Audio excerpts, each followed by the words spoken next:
facto mais importante em análise complexa é o teorema de Cauchy. Se tivermos uma função holomorfa,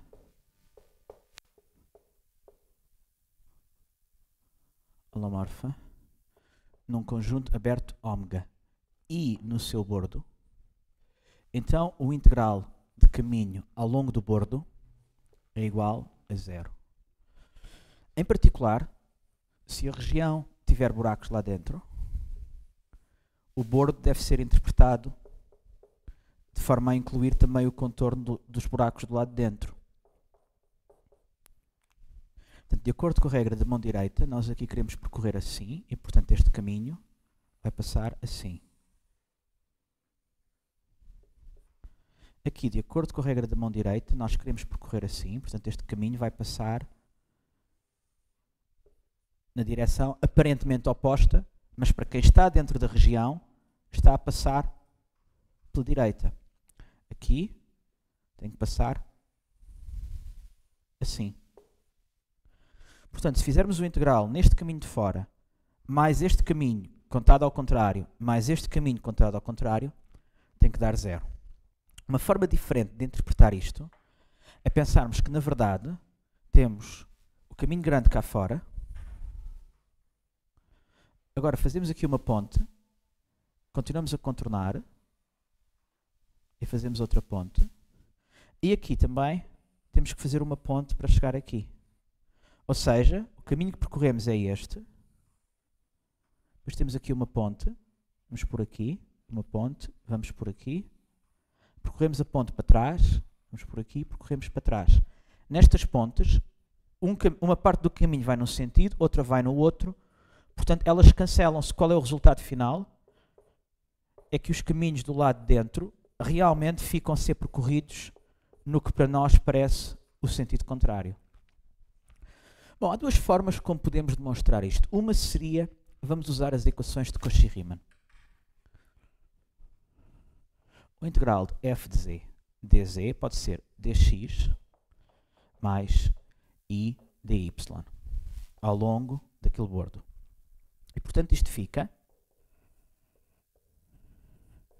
f de z dx mais I f de z dy. E agora aqui, se quisermos, podemos ser mais cuidadosos e separar a parte real e a parte imaginária e tratá-las separadamente, mas na prática o que vai acontecer é que o teorema de Green que usamos do cálculo a mais do que uma variável continua válido aqui. Portanto, isto vai ser a parte do P, isto vai ser a parte do Q, e portanto vamos ter o dq dx menos o dp dy, fazemos integral de superfície ao longo da região ômega, e isto vai dar o integral. Ora, o que é que sai daqui? O que sai daqui é integral na região ômega e derivada do f em ordem a x menos derivada do f em ordem a y, integral de superfície. Agora, as equações de Cauchy-Riemann dizem-nos o quê? As equações de Cauchy-Riemann dizem-nos que se olharmos para a primeira coluna da jacobiana e para a segunda coluna é I vezes a primeira. Ora, I vezes a primeira está aqui, aqui está a segunda. Isto cancela e o integral dá zero. Uma desvantagem da demonstração anterior é que precisamos de usar as equações de Cauchy-Riemann. Portanto, estamos a assumir que a função f tem derivadas parciais contínuas. Mas há uma demonstração alternativa que evita isso. Para essa demonstração, vamos usar uma região retangular. Vamos mostrar apenas para integrais ao longo do contorno de um retângulo. Então a ideia é a seguinte. Se tivermos uma região ômega e uma função holomorfa com integral diferente de zero, esse integral há de ser um número. E esse número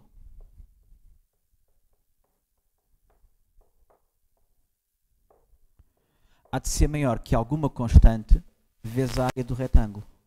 Área do retângulo. Não importa qual é a constante, só importa que isto acontece. Em pior caso, pomos a constante, é o módulo do integral a dividir pela área, e isto, de facto, verifica-se. Então vamos fazer o seguinte, vamos dividir o retângulo em 4 retângulos mais pequenos e iguais. Então, por aqui, temos este caminho, e apanhamos este pedaço do lado de fora, e temos 2 pedaços novos de caminho. Neste retângulo, apanhamos mais 2 pedaços do lado de fora, e 2 pedaços novos no meio. Bom, este aqui já fica cancelado. Um é percorrido num sentido, outro é percorrido ao contrário, é como se não estivesse cá. Neste daqui, temos 2 fora e 2 dentro. Mais uma vez, um é cancelado, este não tinha aparecido ainda.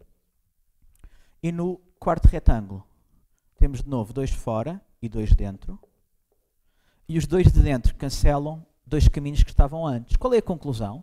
A conclusão é que se este for um ômega 1, um ômega 2, ômega 3, ômega 4, é realmente verdade que o integral ao longo do bordo do retângulo grande é igual ao integral ao longo do 1, mais ao longo do 2, mais ao longo do 3, mais ao longo do 4. Então o que é que acontece? Temos um valor inicial, dividimos em 4 partes. Ou elas são todas iguais, ou alguma delas é maior do que as outras. Vamos pegar nessa alguma. Se ela é maior do que as outras, o seu tamanho tem que ser pelo menos 1/4 do integral original. Porquê? Porque se fosse menos do que isso, todas as outras também eram menos, e no total dava menos do que 4/4 do original, que não faz sentido nenhum.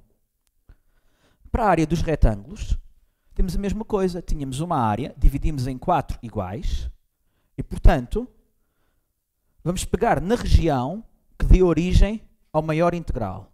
E pelo menos para essa região, continua a ser verdade, aqui era bordo, que o bordo nessa região, vamos pôr aqui um izinho, o integral, que é pelo menos 1/4 do integral original, é maior ou igual à constante, vezes a área, aqui era do ômega, aqui é do ômega i.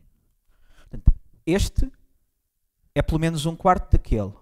1/4 deste dá 1/4 da área. E 1/4 da área é a área do retângulo pequeno. Ou seja, o que fizemos foi, tínhamos um retângulo grande, onde esta desigualdade era válida, e descobrimos um retângulo mais pequeno, onde ela continua a ser válida com a mesma constante. Vamos supor que era esta daqui. Se era esta daqui, nós agora vamos dividir esta em 4, e para esta vai haver um outro retângulo, onde a desigualdade continua válida. Vamos supor que é este. Dividimos este em 4, e vai haver um outro retângulo, onde a desigualdade é válida. Vamos supor que é este. Dividimos em 4, vai haver um outro retângulo. Vamos ficando com retângulos cada vez mais pequenos. Em cada um deles, a desigualdade é válida. E no fim, há um único ponto, vamos chamar-lhe lambda, comum a todos eles. Recapitulando, tínhamos um retângulo original, onde tínhamos esta desigualdade. O módulo do integral é maior ou igual a uma certa constante que fica fixa ao longo da demonstração, vezes a área desse retângulo.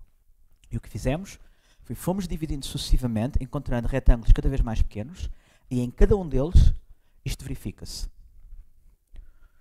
No limite, encontramos um único ponto lambda contido em todos esses retângulos. E agora, o teorema exige que a função f seja holomorfa em todos os pontos dentro do conjunto. Ou até pode acontecer que o lambda esteja na fronteira, se os retângulos estiverem todos encostados. Portanto, em todos os pontos do conjunto e da fronteira. Em particular, é holomorfa no lambda. Então, ser holomorfa no lambda significa que o limite disto é um número. Limite, quando z vai para lambda, existe e é um número. Então vamos fazer o seguinte. Vamos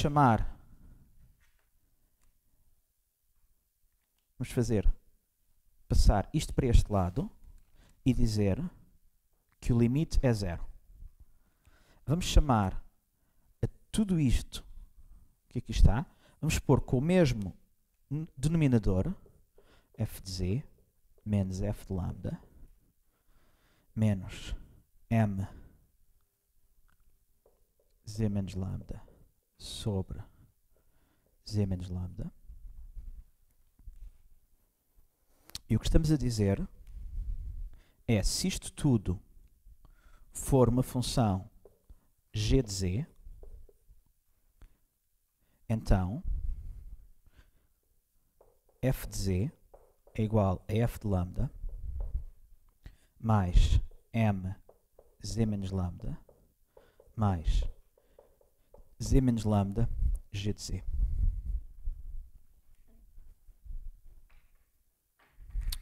Bom, então o que é que se passa?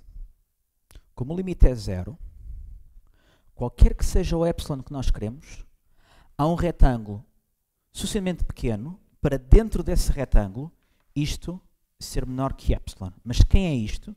Isto é a função g. Então, dentro desse retângulo, que é um destes, o integral pode ser escrito assim. O integral é o integral disto. Isto é uma constante, é primitivável, o integral dá zero. Isto é um polinómio de primeiro grau, é primitivável, o integral dá zero. Sobra-nos apenas esta última peça. Tínhamos dito, para qualquer epsilon, há um retângulo deste que escolhemos que é suficientemente pequeno, de forma a garantir que a função g que definimos é menor do que epsilon. Então vamos fazer a estimativa deste integral. O módulo vai ficar menor ou igual que o máximo da função. Ora, isto é menor ou igual a epsilon. Se o nosso retângulo tiver este formato, AB, o lambda é um ponto cá dentro, o z é outro ponto cá dentro, portanto, a distância entre eles é, na pior das hipóteses, e certamente mais pequena, que A mais B. Portanto, é uma estimativa um pouco exagerada, mas serve. Portanto, isto é o máximo da função, e agora precisamos do comprimento da curva. Ora, a curva é um retângulo, o comprimento é o perímetro, fica 2A mais 2B. Ora, vamos assumir que o A é o lado maior. Se o B for o lado maior, faz-se o raciocínio análogo. Se o A é maior, isto aqui é menor que 2A, e isto é menor que 4A. Portanto, fica 8 epsilon A quadrado. E agora, vamos fazer aqui uma manobra, que é a seguinte. Vamos dizer que isto é 8 epsilon AB A sobre B. Ou seja, 8 epsilon área A sobre B. Ponto importante. A proporção entre os dois lados do retângulo não muda ao longo da demonstração. Nós escolhemos o retângulo, mas fica sempre, passa de A sobre B para A meios sobre B meios, portanto fica sempre a mesma proporção. Ou seja, esta constante não muda ao longo da demonstração, o 8 também não muda. Então vamos ver o que temos. Nós acabamos de mostrar que este módulo é menor ou igual a 8 epsilon, a área do retângulo onde estamos, vezes a proporção que é constante. Mas já tínhamos mostrado antes que isto era menor que constante, maior que constante, vezes a área. Conclusão, constante vezes a área é menor ou igual a isto. Cortamos a área e concluímos que a constante é menor ou igual a 8 epsilon A sobre B. Ora, isto é uma constante positiva, o 8 é fixo, o A sobre B é fixo. Se o epsilon for para zero, temos uma constante positiva, tem que ser menor ou igual a zero. Isto não faz sentido. E, portanto, mostramos que a hipótese inicial de que o f tinha um caminho ao longo do qual o integral era diferente de zero não faz sentido. Ou então o que é que mostramos? Mostramos que se a função for holomorfa, sem assumirmos nada, o integral ao longo do bordo de retângulos, ela tem que ser holomorfa lá dentro e ao longo do bordo, é zero. Isto vai significar que é zero para qualquer outro caminho. Porquê?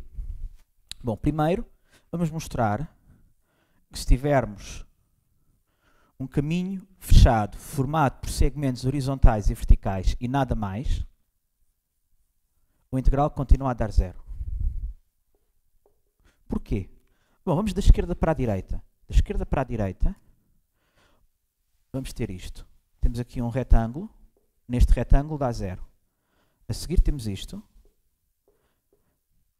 Temos um retângulo, neste retângulo dá zero e isto cancelou. Agora temos mais um, temos aqui outro retângulo em cima, dá zero, e agora temos aqui outro. Este cancelou, este cancelou. Mais outro retângulo. Este cancelou. Portanto, à medida que vamos avançando da esquerda para a direita, vamos sempre cancelando, e no fim, fizemos uns quantos, até aqui era tudo zero, acrescentamos aqui mais duas fatias, por cada fatia que acrescentamos continua a ser zero, até que finalmente acrescentamos a última fatia e ficamos com o caminho todo. O integral deu zero. Para que isto funcionar, a única coisa que precisamos é ter um número finito de segmentos verticais e horizontais. Nada mais. Ora, tendo este número finito de segmentos verticais e horizontais, tendo o integral a ser zero, nós conseguimos fazer a demonstração de que a função tem uma primitiva. Porque para demonstrar que a função tem uma primitiva, nós só precisamos que o integral de a a b, ao longo de caminhos formados por segmentos verticais e horizontais, não dependa do caminho. Ora, isto dá-nos exatamente isso. E, portanto, conseguimos construir a primitiva. Então, se a função tem primitiva, o integral é f no ponto final, menos f no ponto inicial. O ponto final e a inicial são iguais, portanto, o integral dá zero.